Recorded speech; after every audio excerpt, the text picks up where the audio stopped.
दोस्तों, हमारी पृथ्वी रहस्यों से भरी पड़ी है। इनमें से कुछ रहस्य आज भी अनसुलझे हैं और कुछ रहस्यों को वैज्ञानिकों ने सुलझा लिया है। जब भी हम इन रहस्यों के बारे में बात करते हैं या इनके बारे में जानने की कोशिश करते हैं, ये रहस्य अक्सर हमें निशब्द कर देते हैं। ऐसे ही एक रहस्य के बारे में आज हम जानेंगे। जी हाँ दोस्तों, हम बात कर रहे हैं बरम्यूडा ट्रायंगल की, जिसने हमेशा वैज्ञानिकों का ध्यान अपनी तरफ केंद्रित किया है। बरम्यूडा ट्रायंगल अमेरिका के फ्लोरिडा, प्यूर्टो रिको और बरमूडा को जोड़ने वाला एक त्रिकोण है, जहां पहुंचते ही बड़े से बड़ा जहाज गायब हो जाता है। वैसे तो आपने इसके बारे में कई बार सुना होगा कि बरम्यूडा ट्रायंगल का संबंध हिंदू देवता हनुमान जी से है। लोग मानते हैं कि बरम्यूडा ट्रायंगल को हनुमान जी ने बनाया था और रावण को इसके अंदर दफन किया था, और यह रावण ही है जिसकी शक्तियों से इसमें लोग और चीजें गायब हो जाती हैं। लेकिन इसमें कितना सत्य और कितना असत्य है, इसका कोई प्रमाण नहीं है। जो चीज एक बार बरम्यूडा ट्रायंगल में घुस जाए वह हमेशा के लिए कहीं खो जाती है, उसका दुनिया में नामो निशान तक मिट जाता है। दोस्तों,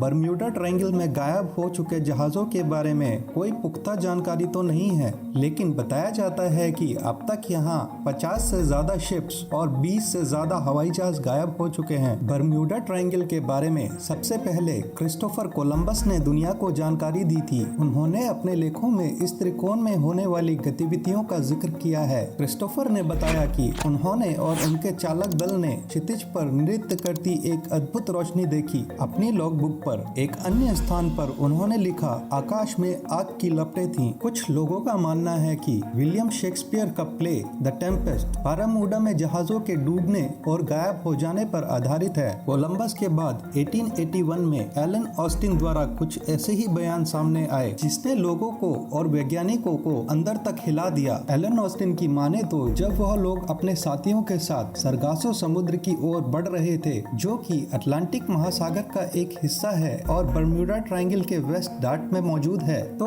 उनका सामना एक पूरी तरह से खंडर हो चुका और खाली जहाज से हुआ। और जैसे ही उनके साथी उस जहाज पर उतरे, वहाँ एक बड़ा तूफान आया और दोनों जहाज अलग अलग हो गए। और जब दूसरे दिन वह उस जहाज से वापस मिले तो उसमें उनका ना कोई साथी था और ना उनके मौजूद होने का कोई निशान। पहले तो वो बहुत डर गए, लेकिन हिम्मत करके उन्होंने अपने बाकी बचे साथियों में से 3 लोगों को वापस उस जहाज में भेजा और वहाँ फिर से एक कोहरा सा छा गया और उसके बाद वह पूरा जहाज ही गायब हो गया। इस खंडर जहाज को उन्होंने गोस्ट शिप के नाम से पुकारा था। जोशुआ स्लोकम पहले ऐसे आदमी थे जो अकेले पूरे विश्व की जल यात्रा करने के लिए जाने जाते थे। वह अपने समय के सबसे उम्दा सेलर माने जाते थे। वह जिस बोट में यात्रा करते थे वह उनकी अपनी फिशिंग बोट थी। 1909 में जब स्लोकम मार्थास विनयार्ड से साउथ अमेरिका जा रहे थे, वह गायब हो गए। इस बात की पुष्टि उनकी धर्म पत्नी ने खुद की।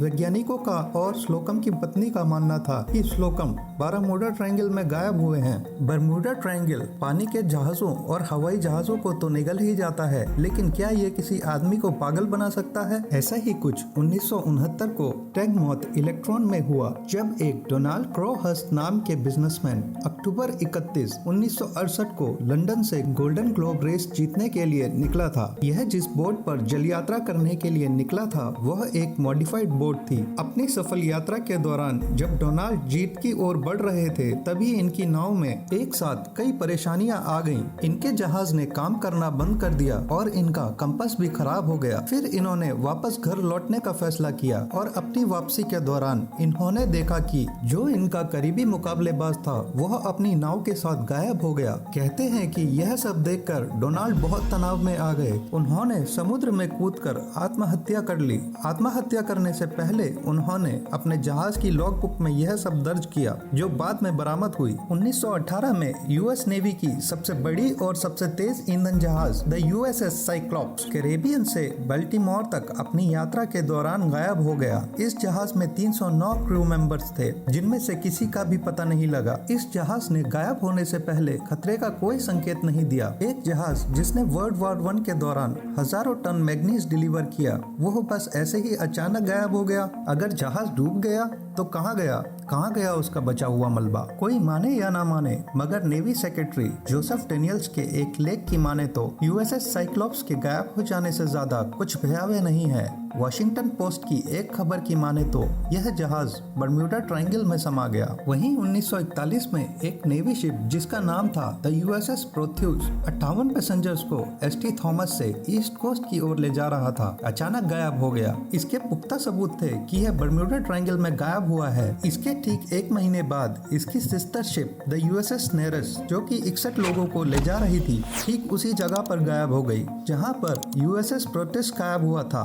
1945 में बर्मुडा ट्रायंगल का विषय और चिंताजनक हो गया जब 5 TBM एवेंजर टॉर्पीडो बॉम्बर्स इसमें पूरी तरह से गायब हो गए। यह टॉर्पीडो अपने नेवल बेस से अपने मिशन पर निकले थे, जो कि मिशन पूरा होने से पहले ही गायब हो गए। फ्लाइट 19 में जो आखिरी शब्द पायलट द्वारा रिकॉर्ड हुए थे वह आपके रोंगटे खड़े कर देंगे। गायब होने से पहले पायलट ने कहा, सब कुछ बहुत अजीब लग रहा है, समुद्र भी बहुत अजीब है। उसने बोला, ऐसा लग रहा है मानो हम किसी सफेद पानी की ओर दाखिल हो रहे हैं। हम पूरी तरह से खो चुके हैं। यह सब इतना खतरनाक था कि ऑफिशियल नेवी रिपोर्ट ने यह बोला, ऐसा लगा जैसे वो मार्स की ओर उड़ चले हों। दोस्तों, इन बीते सालों में ऐसे न जाने कितने हवाई जहाज और समुद्री जहाज बर्म्यूडा ट्रायंगल में गायब हो गए। जैसे 1948 में DC-3 कॉमर्शियल फ्लाइट जिसमें 29 यात्री मियामी की ओर जा रहे थे। एक ब्रिटिश एवरो ट्यूडर प्लेन जिसका नाम स्टार टाइगर था, वह भी बिना किसी चेतावनी के गायब हो गया। यह सब कुछ किसी भी इंसान के अंदर डर पैदा कर सकता है। आप सबको भी यह सब सुनकर यही लग रहा होगा कि बर्म्यूडा ट्रायंगल एक भूतिया जगह है और यहाँ जो कुछ भी अब तक हुआ है वह किसी भूतिया शक्ति के कारण हुआ है। लेकिन दोस्तों, यह बिल्कुल भी सत्य नहीं है। वैज्ञानिकों ने इस त्रिकोण में होने वाली गतिविधियों के पीछे का कारण जान लिया है। दोस्तों, वैज्ञानिकों की माने तो बर्म्यूडा ट्रायंगल में कुछ ऐसी हवाएं चलती हैं जो पूरी दुनिया में कहीं नहीं चलती। इस समुद्र के नीचे विशाल ज्वालामुखी मौजूद है। इसके चारों तरफ विशाल पहाड़ मौजूद हैं, जिनसे हवा जब टकराती है वहाँ तूफान सा उठता है। और जब भी कोई जहाज या इंसान इसके ऊपर से या आसपास से गुजरता है, उसके उड़ने की और तैरने की डेंसिटी बहुत कम हो जाती है, जिसके कारण वह इसके अंदर डूबता ही चला जाता है। और अंदर ज्वालामुखी होने के कारण कोई भी मलबा बरामद नहीं होता। वैज्ञानिकों की इस पुष्टि के बाद भी कई लोगों का यही मानना है कि यह सिर्फ मौसम का बदलाव नहीं है, बल्कि इस त्रिकोण के अंदर जरूर कुछ ऐसी शक्तियां हैं जो इसका नियंत्रण अपने हाथ में लिए हुए हैं। आज की वीडियो में दोस्तों बस इतना ही। मिलते हैं फिर किसी और वीडियो में। अगर आपको यह जानकारी पसंद आई तो प्लीज हमें लाइक और सब्सक्राइब करें, हमें सपोर्ट करें ताकि हम आगे भी ऐसे ही इंटरेस्टिंग टॉपिक आप तक पहुंचाते रहें।